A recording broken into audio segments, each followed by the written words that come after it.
Hey guys, this is Comics G-Man. Sorry I'm not showing my face tonight. I'm a little tired. It's very late. Had a late night with my friend.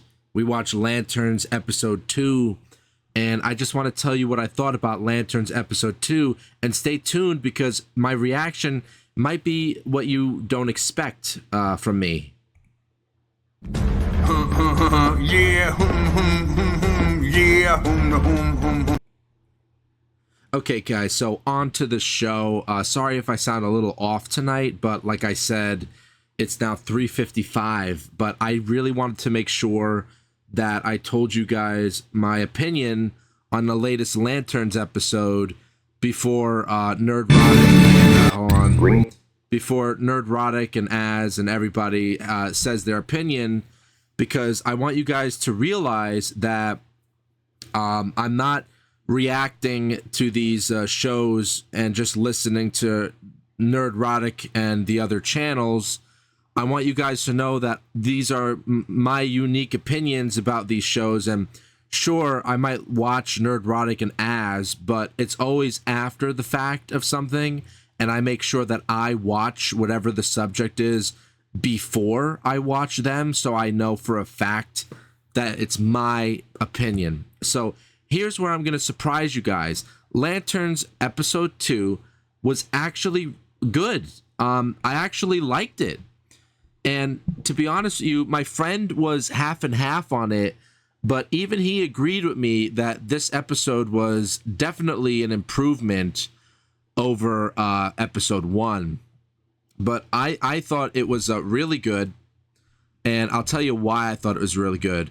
So we go off of episode 1.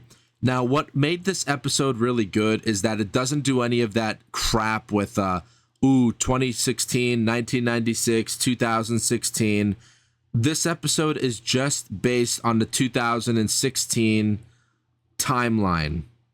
So that's really good. So it feels like a very consistent episode. It doesn't feel like it's wasting my time. Now, the one criticism that my friend had, for example, was he feels like the narrative is still taking too long to get to. The story is taking too long to get to. But frankly, I don't feel that way, actually. I feel that the story is just getting good. We found out a lot of stuff here in this episode. So this is where it was a little slow in the beginning. Hal doesn't have his lantern, and he tells John to go get his lantern at his house.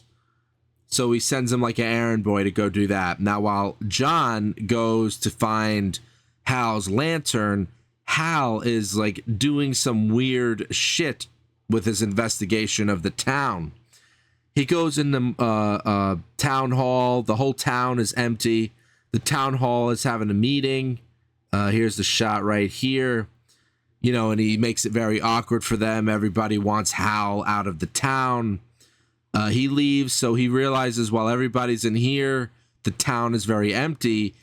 He thinks it's a great idea to go into the obituary, the morgue. I'm sorry, and he steals the bodies that were killed on the football field from episode 1. And here we see John visiting Hal's large mansion that he says to John was given to him by somebody that he saved somebody's son, a rich man's son, and the rich man apparently gave Hal this house for saving his son. So John is like going through the house, and you know, he's saying, how much do you get paid as a lantern? And he's like, well, I don't get paid much. I was actually given this house by the man, the son that I saved. But anyway, John's looking for the lantern, and he tells John to feed his pet. His pet is like some kind of weird plant thing from another planet that eats like bison meat. So that was kind of funny. So yeah, here's Hal dragging the bodies from the murder scene. And why he's doing that, let me see if I could get that shot of him. Hold on. He's going to the football field, right? You see, he's going through like a kind of, hold on. Hold on.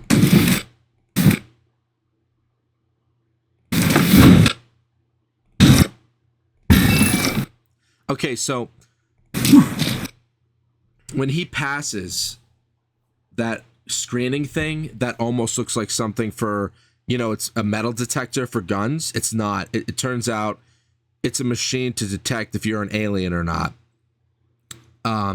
So that's how the bad guy, figured out who was an alien and who wasn't. So that was pretty interesting. Kind of corny, but I see. But where it really gets good, in my opinion, is the car chase scene here. John gets attacked by these group of men with superhuman strength.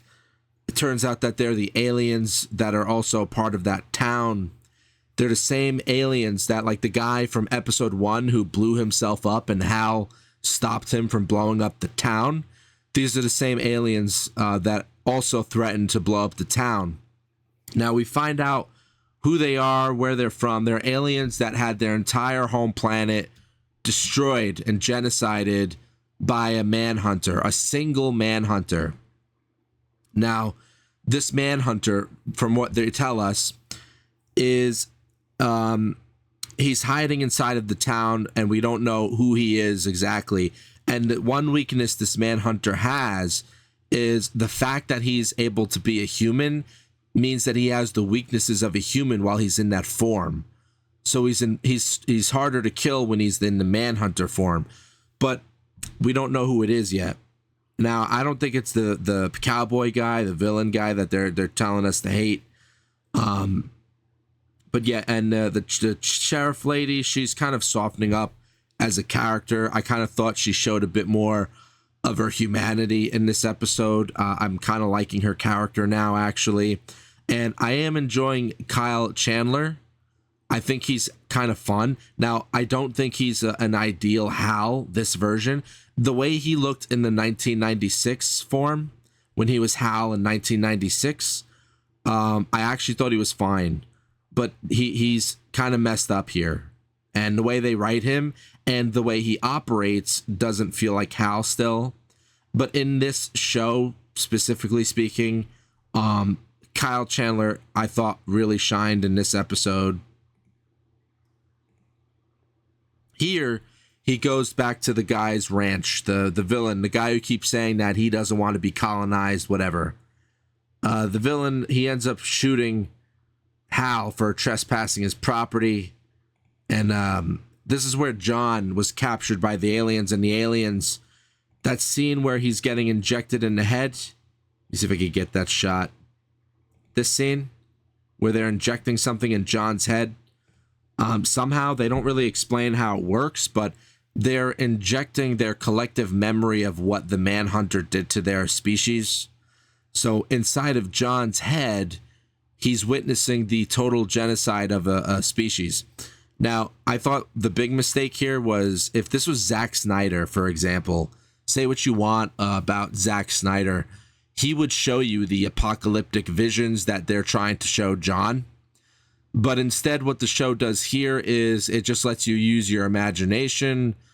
It doesn't show you what John sees. Now, maybe they'll save what John sees for the future. I'm thinking they might pull a Mass Effect here. And what I mean by that is, do you remember in Mass Effect, for those of you who have played it, for those of you who haven't, the main character in Mass Effect, he gets, he finds a kind of I forgot what it was called, but it was like an alien, a memory thing. And he runs into it on accident. And it gives him all this like collective memories of the Prometheans. But you can't make out what it is until like maybe Mass Effect 3. And Mass Effect 3 is where like you actually piece together what the memories were. And it's all the memories of the Prometheans that were genocided or collected to be turned into the slaves of the Harbinger, the Reapers. So I feel like they might do the same thing here with John. They might save some of that memory or show us what he saw in maybe a later episode. But that's just a thought. So they tell John basically that you have 48 hours to find the manhunter and to report back to us. And don't tell Hal a single thing about what we told you. And if you don't do this in 48 hours, we will blow up the town to make sure this manhunter doesn't do any damage. Now, my friend was getting annoyed because he was saying, well, all Hal needed to do in this episode was charge his ring, which he couldn't because he left his ring at home, so John had to get the ring back. And then my friend said he just had to fly into the town as Green Lantern, and he could have solved it very easy. But what the show is trying to sell us here is that one single manhunter is capable of genociding an entire planet of people. Now, it's one thing to have like a army of manhunters. For those of you who read the comics, or maybe more easy, those of you who have watched Justice League animated, the Justice League had a pretty hard time actually fighting the manhunters in one of the episodes of season 2. But they did manage to fight the manhunters. Now, the manhunters weren't as crazy as they're trying to make here, but the manhunters are pretty deadly. I know that for a fact. But they're really trying to make them super, super deadly by saying one manhunter is capable of making an entire planet go extinct. So I told my friend, I think Hal knew about this, and the reason why he went low-key into the town was that he didn't want the manhunter to be totally aware of his presence, which is a hard sell also because the whole world knows who Hal is at that point. So I'm even having a hard time trying to figure out why Hal didn't just go full Green Lantern in the first place. So if anybody has any theories or any ideas why they chose to do this, please let me know in the comments. So anyway, Hal was shot. His lantern, his ring was at like 0%, so it didn't protect him. He's having kind of a little heart-to-heart here with the sheriff. Like I said, she's showing her humanity a little bit. Kyle Chandler is a great actor. He really shines. I like him a lot. You know, like not the best Hal, but I like his acting. I enjoy his moments here. And throughout the show, you notice that the town is completely empty. Now, at first you say, well, it's because they have a town meeting, but eventually the town meeting ends, and here they are in the hospital, and look, there's still nobody inside the hospital. The town is empty throughout the episode. So I'm wondering, is everybody here already an alien? Did the aliens kill everybody?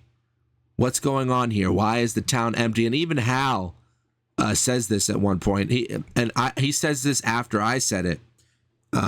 So the writers are definitely, I think they were thinking a bit ahead of some things, like, oh, the audience might question this, they might question that.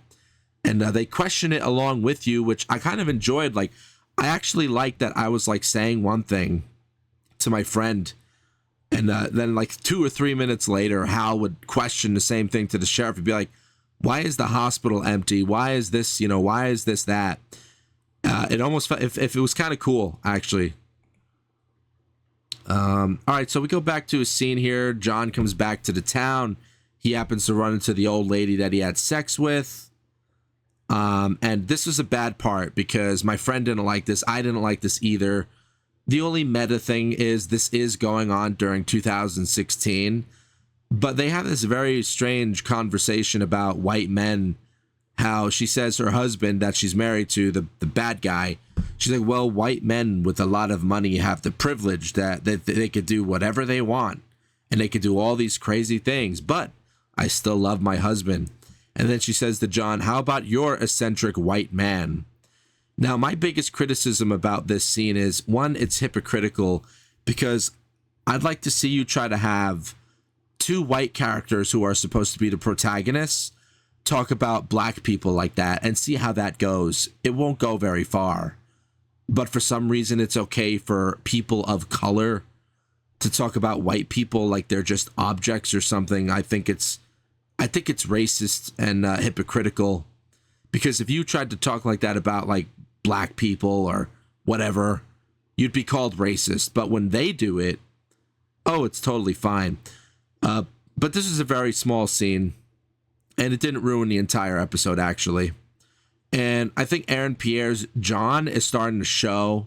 Oh, and the reason why I say that too is John in this, he puts on the ring in like the beginning. Let me go here. He puts on the ring in the beginning of the show, and Hal tells him to try to fly, and Hal's not really showing him anything. He's busting John's balls a lot.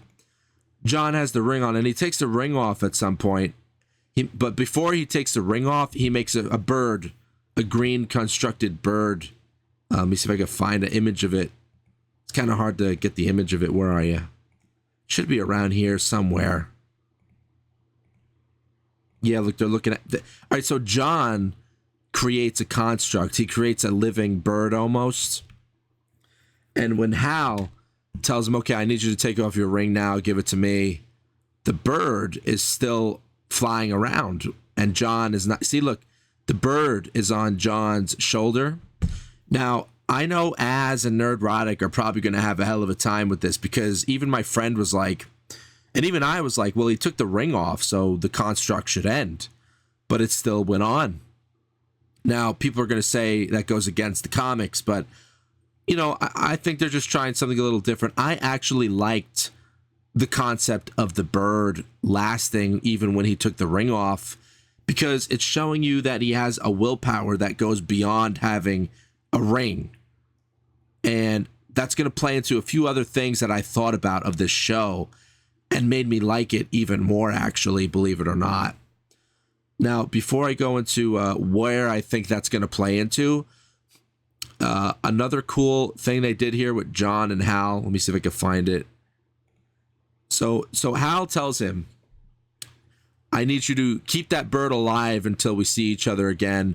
And if you don't keep it alive and keep concentrating, you fail the test. So I think Hal is trying to see just how strong John's willpower is, because the bird lasts throughout the entire episode. And it lasts until the end when Hal tells him, what's with the bird? And John doesn't tell us what's with the bird, why the bird, but I think it's going to be something to do with his childhood and something to do with his father. And I think the bird is a representation of John having a heart. And when he deals with men like his father and men like Hal, he shuts himself off. That's why he's very wooden and harsh a little bit. But like I said, in this episode, he opens up a bit more. So Hal tells him, what's with the bird? And John, he says, well, it's just a construct, and he crushes the bird and it goes away. Now, again, it's not a living bird. It's a construct made from his willpower, but it was very cold that he did that to the bird, and even my friend didn't like that. But I think it has a deeper meaning. I think John shuts himself off to impress men in his life, like his father. Hal is just another representation of John's father. So he shuts his heart down, to try to get, well, Hal, not exactly acceptance, but to get what he thinks he needs to get. He shuts down his inner self to get what he thinks he needs to get. And I don't think he needs to do that. I don't think John needs to shut his heart off. And I think the show is going to play off on that. I think they're going to have John realize that he could be a hero and he could have a heart. He doesn't need to have men like Hal and his father tell him who to be. So I think that's really cool. So this is where it gets really interesting, actually. Hal, he tells Hal about what he learned about the Manhunters. Now, John went against what the alien said to not tell Hal anything, but he told Hal about what he learned about the Manhunters, and Hal says, oh shit, he puts his ring on and he flies out into space. And this is the first time we get a cool shot of him flying into space. One criticism my friend had was it looks just like a meteor or, comet. They should have added a green aura so we know it's Green Lantern. And it should tell us that he's got the green shield protecting his body from the dangers of space. And I agree completely. And also we get a glimpse of Hal in his suit here. Happens pretty quick, though. And the suit is atrocious, by the way. hold on. He goes to a prison that holds, guess who? Holds Sinestro. And he talks to Sinestro. Let me get a shot of him. Sinestro already seems to know why Hal is here. And he knows what he's going to ask him about the Manhunters. And interestingly, he asks him something about John. He already knows about John. So it made me think about two things. I think Sinestro is going to play a big part in the show because I have a feeling the Manhunter is a tool of Sinestro. And here's the crazy part, guys. This is a theory. I'm not saying this is what it's going to be. But I was thinking to myself, it seems a little strange how John is just inserted to be the next Green Lantern. And also, why is it that out of all of the sons that his father had, why is it that John's father trained him to not be afraid, as if he knew he was going to be the next Green Lantern? Now, my friend argues it's bad writing, and that might be the case, but I don't think so. I have a feeling the father knows something. Maybe he made a deal with Sinestro. I have a feeling there's something going on here with Sinestro. John might be a Manchurian candidate, but not in the sense that he's going to be a villain, but that he might be being used by Sinestro, and he doesn't know it yet. And that's when it'll become the time where John becomes a hero or he becomes a villain. And obviously he's going to become a hero. But I have a feeling everybody is being played by Sinestro. And the Manhunter is probably just a tool of Sinestro. I don't think the Manhunter is going to be totally autonomous. I think he's somehow let out by Sinestro. And even, you could say he's in prison, but what does that matter, dude? He could be somehow operating still while he's in prison. So, yeah, this episode to me was excellent. It was excellent. I loved it a lot. My friend was half and half on it. He said that he still wants to see episode 3 because he said it was good enough where he said he wants to finish the show, see where it goes. And I'm going to be honest with you, with all my criticisms of episode 1 and the podcast, I think this is going to get better. Now, do I think this is going to save James Gunn and the DCU? No, not at all. Do I think this has a chance in hell for a season 2? Well, that all depends on how everything works out for James Gunn. I think the chances are very low. It's possible that this will be successful and we'll get a season 2 out of this. But I think the chances are very low with what happened with Supergirl, and I'm hearing a few other things that are happening, but you never know. But as its own show where it stands right now, I enjoyed this. So I hope you guys enjoyed my little breakdown of this episode. Let me know in the comments what you think, where this is going to go. And yeah, guys, have a good rest of your night. Like, subscribe, share, comment as you see fit.